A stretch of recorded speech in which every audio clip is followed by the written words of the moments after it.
and place your note below this spur pinion.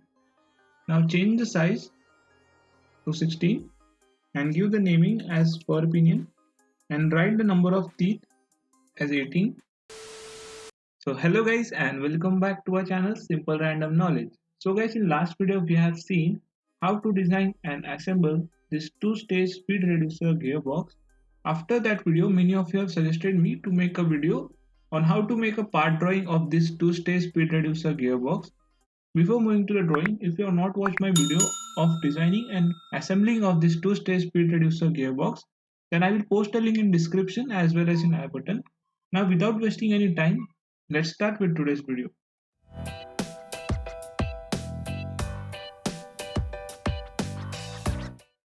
So guys, first thing, go to new, select drawing and click on OK. So you will get this kind of options where you can select the standard sheet size or you can customize the sheet size. We are going to make a part drawing in A3 size sheet. Now if you select a standard sheet size, by default you will get the title box over here. If you want to remove this title box, then you can select a custom sheet size. Before that, you should check the width and height of this A3 size sheet. Select on this custom sheet size, check the dimensions of this sheet and then click on OK. So now you are ready to draw.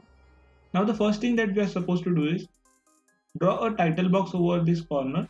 So first cancel this model view, right click anywhere on this sheet. You will get an option of edit sheet format. Now go to sketch, select a corner rectangle and start drawing your rectangle from this corner and draw a border to this sheet. Now draw the outline of this title box. Now you can insert row and column as per your need. Now draw columns.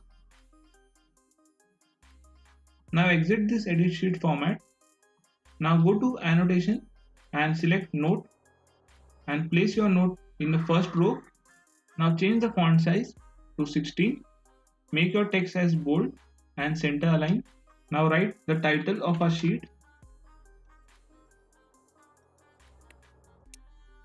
Now click this arrow anywhere on this sheet to copy this text and paste your text over second row and write your college name. I will write my channel name. Now align this text to the center of our row.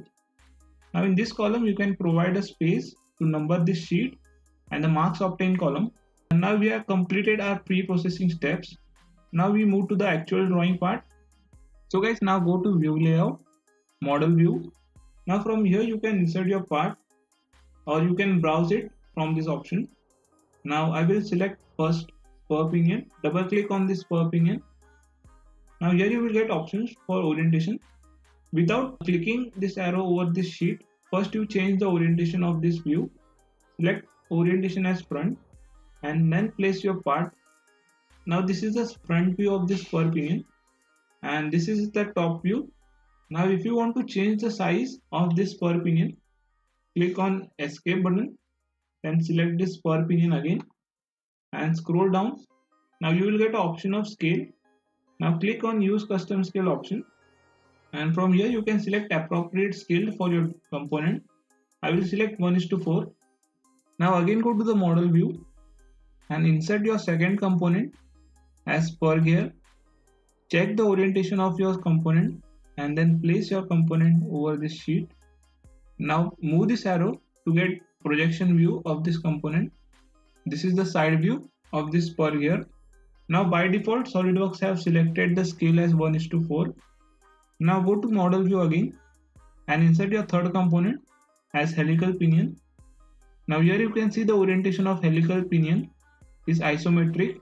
Change to front view and then place your helical pinion. Now here you can see the scale of helical pinion is large as compared to these two components. Now we need to change the scale of this component. Click on helical pinion, drag downwards, click on use custom scale and change the scale to 1:4.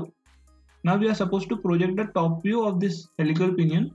So go to the projected view option, click on this helical pinion and move your arrow downwards. You will get the top view of this helical pinion.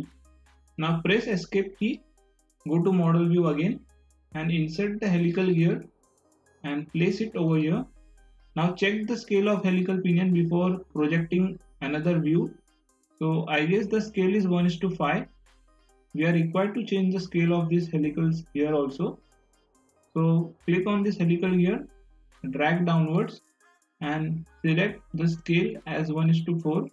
Now do the same thing with this spur gear also. Click on the spur gear and change the scale to 1:4. Now you can change the position of these components. Now we are required to insert the shaft also. So go to the model view again, double click on the shaft, place it over here, change the scale of this shaft to 1:4. Now here you can see the shaft is going outside the drawing sheet. We will move this spur gear little bit towards the left and then we can position this shaft properly. Now first of all save your sheet. Now again go to the model view and now we are going to import the assembly into this drawing sheet. As I said, first check the view orientation. Now you can project the isometric view of this orientation and delete this front view. Click on yes and drag this view to the corner. Now change the scale to 1:6 and save this drawing before moving to the further steps. Now the last two steps are remaining. First thing is to give the dimensions to the gears and second thing is to give the note below each component. So first we give the dimension. So go to the annotation and select the smart dimension. Now select this side and this side. This way we get the width of this spur pinion. Follow the same procedure to all the gears.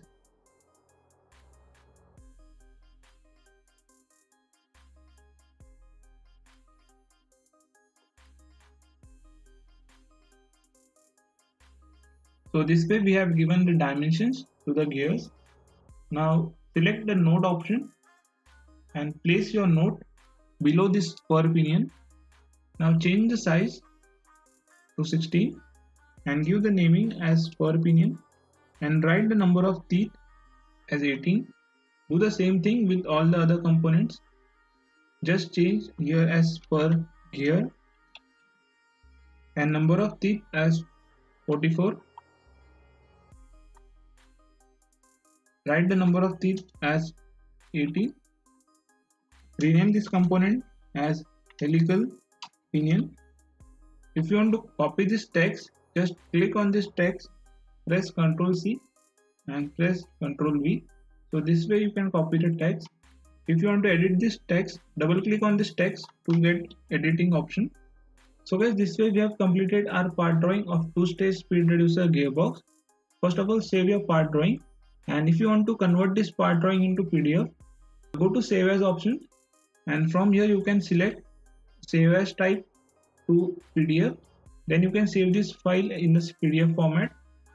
So guys, if you have liked this video, please hit that subscribe button and press the bell icon near it to get a notification of a latest video update. And if you have not watched my videos on modeling and simulation of FSC race car chassis, I will post a link in description as well as in I button. Until our next video, stay safe and happy learning. Thank you.